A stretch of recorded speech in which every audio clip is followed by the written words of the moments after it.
Gawin mo to kaibigan para maging secure ang iyong phone kung sakaling nawawala o ninakaw ang iyong phone.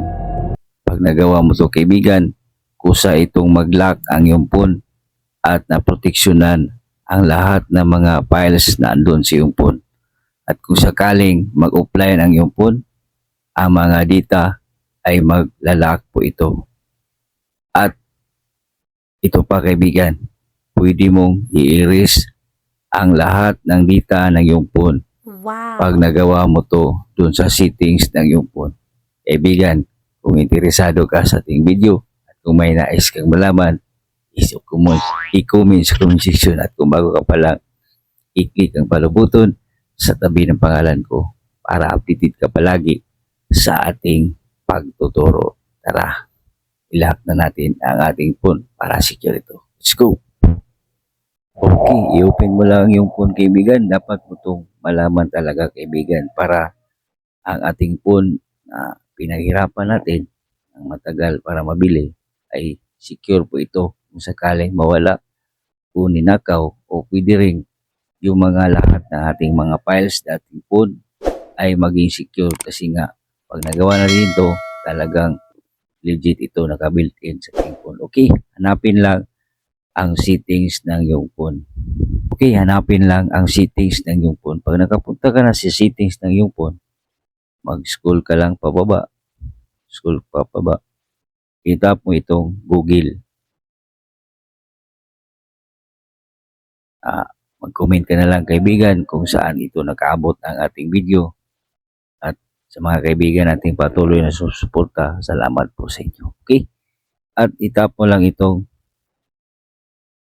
full service. At pag nahanap mo na, scroll ka pa baba, scroll pa baba, scroll ka pa baba. At itap mo itong theft protection. Okay? Sundan mo lang ito kaibigan para magawang mo masecure ang phone. Ang sabi pa nito, use built-in safeguard to protect your personal data if your device is stolen. Ano daw? Gamitin daw natin to para maprotektahan ang lahat ng mga personal data na nakapaloob sa ating device kung sakaling mawawala ito. Okay? At nandito, theft detection lock. Ito po ay mag-detect kung saan pag ninakaw po ito. Ang sabi pa nito, this screen will lock if the setting detect that someone took your device unaware. Mag-detect po ang ating device kung sakaling magalaw ang settings na hindi ayon sa ating mga password na nilagay. So, kusa itong maglalak at itagil on mo lang ito. And turn on. Yan. At itong pangalawa, offline device lock. Okay?